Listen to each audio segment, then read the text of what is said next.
आज हमें उपभोक्ता के संस्थिति या संतुलन का अध्ययन करना है अनधिमान वक्रों की सहायता से। लेकिन उसके पहले दो चीज़ों को हमें जान लेना आवश्यक है। एक है कीमत रेखा और उसकी ढाल, और दूसरा है अनधिमान वक्र की ढाल। ढाल का मतलब स्लोप से है। स्लोप का मतलब हुआ कि वक्र जो है वो किसी बिंदु पर कितनी तेजी से गिर रहा है, उस पर जो दो चर दिखाए जा रहे हैं वेरिएबल्स, उनके परिवर्तन की दर कैसी है। तो आइए हम प्रारंभ करते हैं कीमत रेखा से।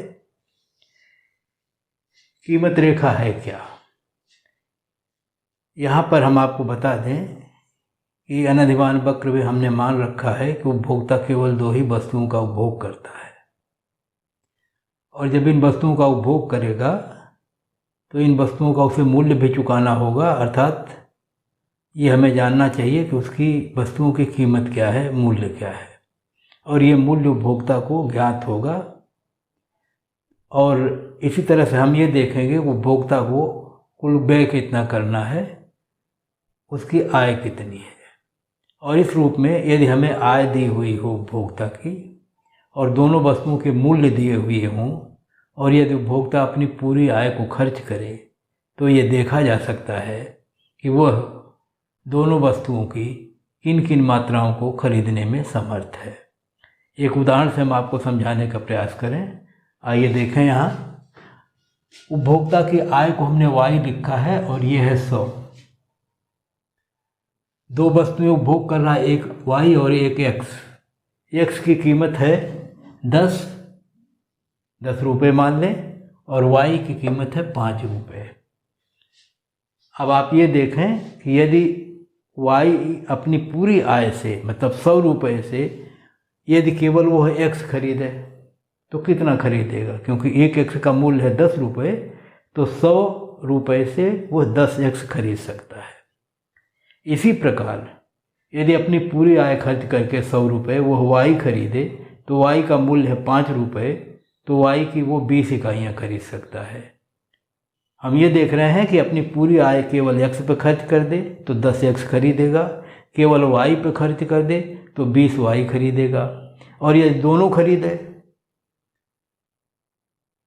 तो एक्स की मात्रा 10 से कम होगी और वाई की मात्रा 20 से कम होगी, और इसके बीच में जितने भी संयोग बन सकते हैं उनमें से कोई भी एक वह खरीद सकता है और उसकी पूरी आय खर्च हो जाएगी। जैसे हम ये कहें कि अगर वो एक्स की 6 इकाई खरीद ले तो 60 रुपये खर्च हो जाएंगे उसके। और अगर अब देखें कितना बड़ा उसके पास बचा, कितना 40 रुपये बचे। 40 रुपये से 5 रुपये दर है वाई की, उस हिसाब से वो 8 वाई खरीद पाएगा। इसका 8 वाई इसकी खरीद पाएगा। तो इसका मतलब है कि अगर वो चाहे तो 6 एक्स खरीद ले और 8 वाई खरीद ले। 6 एक्स के बदले 60 रुपये खर्च हो जाएंगे और 8 वाई के बदले 40 रुपये खर्च हो जाएंगे। तो 100 रुपये में एक कम्बिनेशन वो पा सकता है, 6 एक्स और 8 वाई का। एक दूसरे विकल्प पर हम चर्चा करें। मान लीजिए उसने कहा नहीं, एक्स की हम 5 मात्रा खरीदेंगे, तो 50 रुपये इस पर खर्च हो जाएंगे। और अब 50 उसके पास बचे और 50 रुपये से 10 इकाई खरीद पाएगा वाई की, तो ये 10 वाई होगी। तो इस प्रकार से 5 एक्स और 10 वाई अगर खरीदे तब भी उसके 100 रुपये खर्च हो जाएंगे। तो इसी तरह से एक्स और वाई के तमाम संयोग बनेंगे जिनको वो खरीद सकता है। तो ये संयोग कैसे हम दिखाएंगे? देखिए, अगर हम एक वक्र बनाएं, चित्र, और चित्र में इस पर वाई वस्तु दिखा दें वाई अक्ष पर, और इस पर एक्स वस्तु दिखा दें। अगर हम 100 रुपये खर्च करें तो ज़्यादा से ज़्यादा हम कितना 20y खरीद सकते हैं। ये 20y लिखा हुआ है, यहाँ से लेके यहाँ तक की दूरी 20 है, 20y हम खरीद सकते हैं। और अगर x खरीदें तो 10x खरीद सकते हैं, क्योंकि उसका मूल्य 10 रुपये है।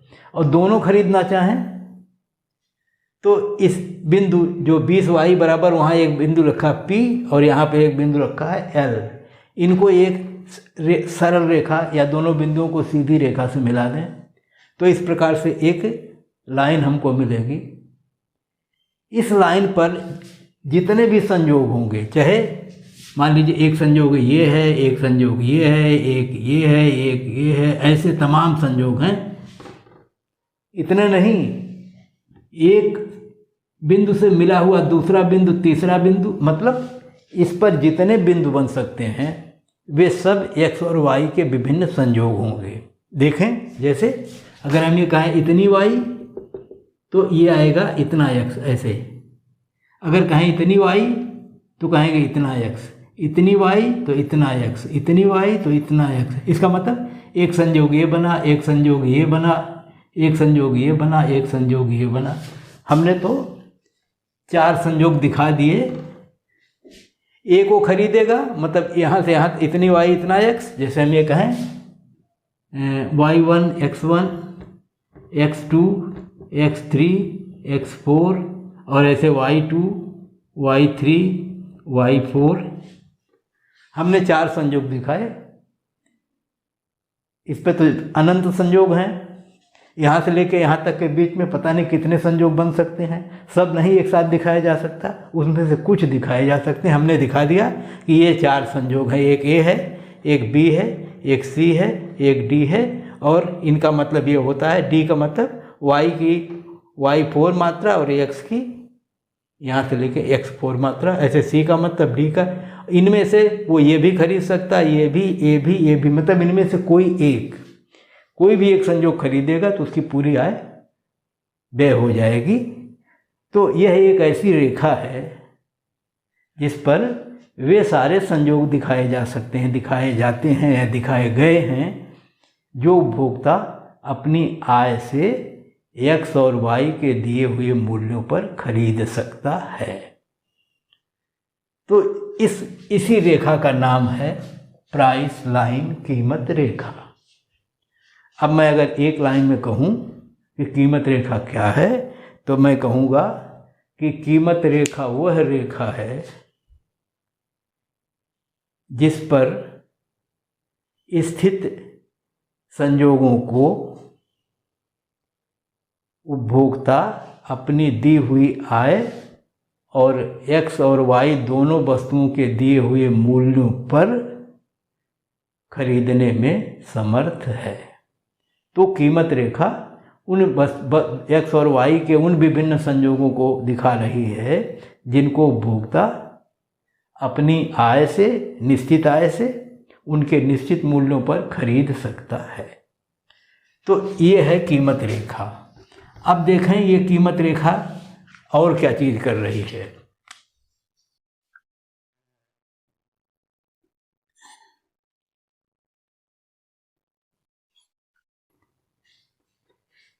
कीमत रेखा कोई भी रेखा या कोई भी वक्र, जो चीज़ उस पर दिखाई जाती है गणित में, वह उसके ढाल से प्रदर्शित होता है।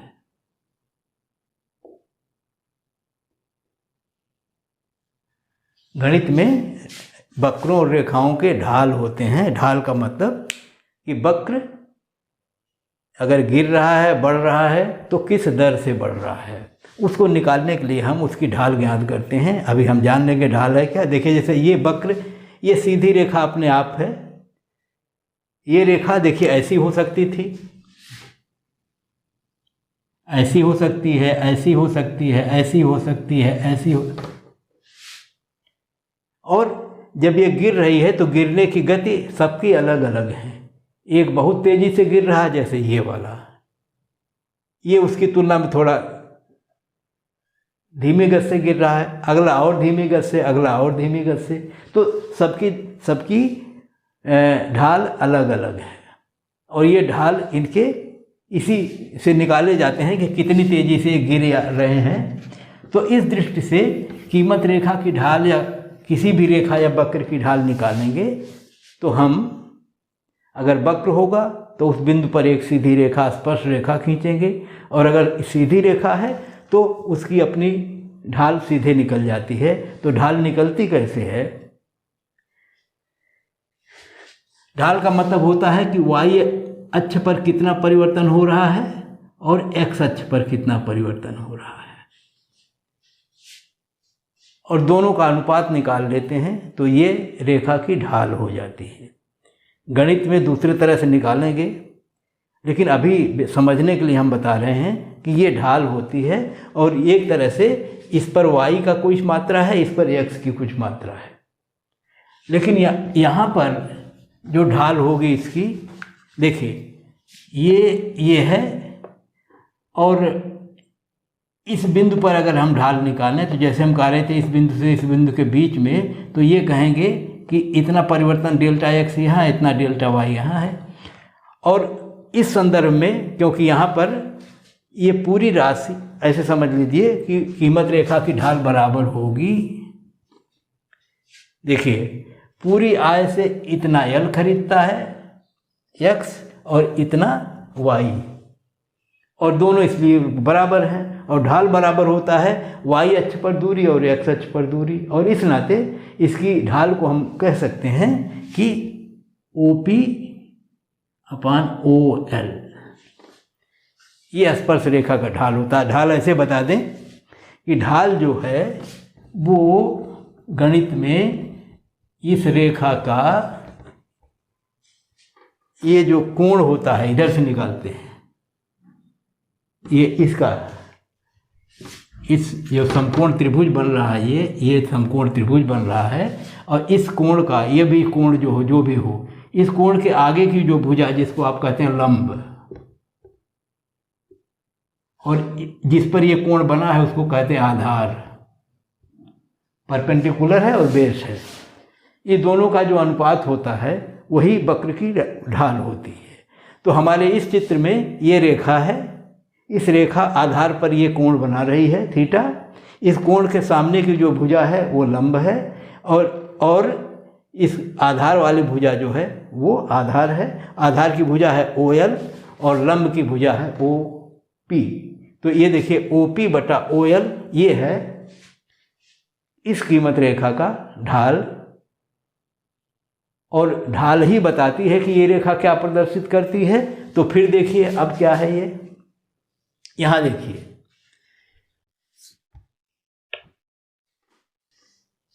ये जो y है 100 रुपये है, इससे कितना x खरीदते हैं, OL या 10x, और उसी आय से अगर हम y खरीदें तो कितना खरीदते हैं, OP या 20y। तो मतलब 20y बराबर 100 रुपये, 10x बराबर 100 रुपये। हम कहते क्या थे कि 10x का मूल्य कितना है, कहते हैं 100 रुपये, 20y का मूल्य कितना है, 100 रुपये। तो जब ये देखिए, जब कह रहे हैं 10x बराबर 100, 20y बराबर 100, जब दोनों बराबर 100 तो 10x बराबर 20y भी वस्तुओं के रूप में। इसका मतलब अगर हम कहते हैं 10x का मूल्य 100 रुपये है, तो हम ये भी कह सकते हैं 10x का मूल्य 20y है। ये मुद्रा के रूप में हुआ, ये वस्तु के रूप में हुआ। इसलिए हम कह रहे हैं कि इस अक्ष को हम ये भी कह सकते हैं कि ये x का मूल्य है, y की तरफ x का मूल्य होगा, और इस वाले हिस्से को जब x का है तो हम y का मूल्य x के रूप में देखेंगे। तो हम कह सकते हैं ये y का मूल्य है, और हम कहते हैं ये x का मूल्य है। तो अगर OP की जगह पर x का मूल्य लिख दें, ये वस्तु के y के रूप में है, मुद्रा के रूप में नहीं, और इधर लिख दें y का मूल्य,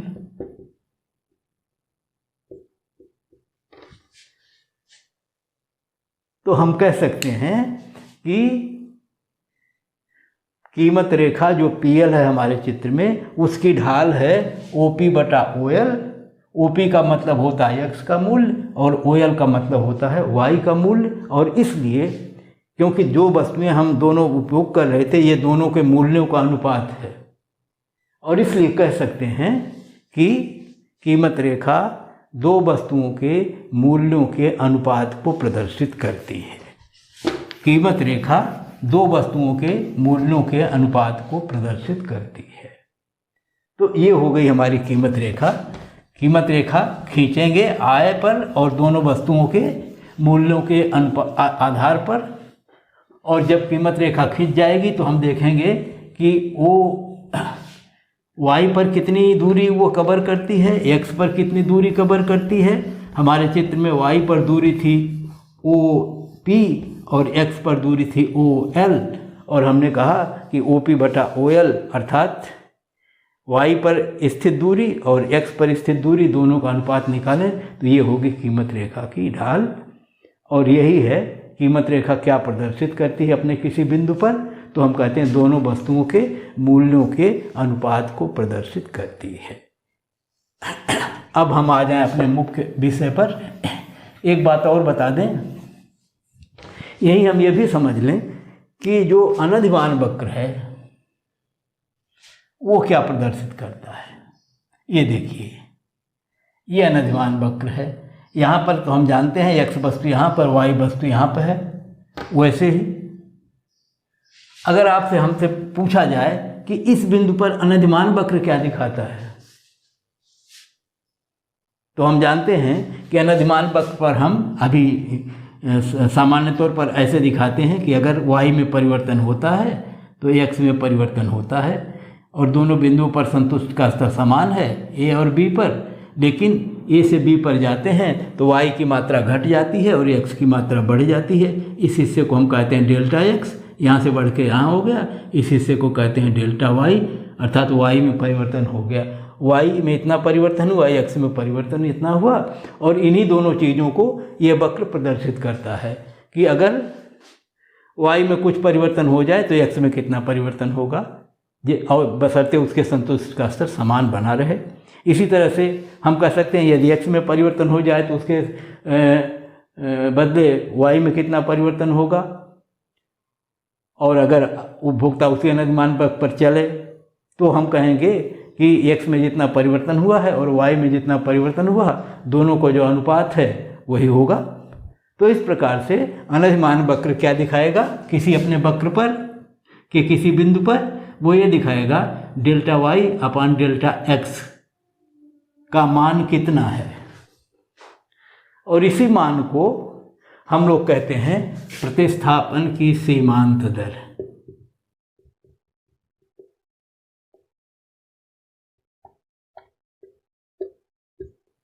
मार्जिनल रेट ऑफ सब्स्टिट्यूशन पढ़ चुके हैं इसके पहले।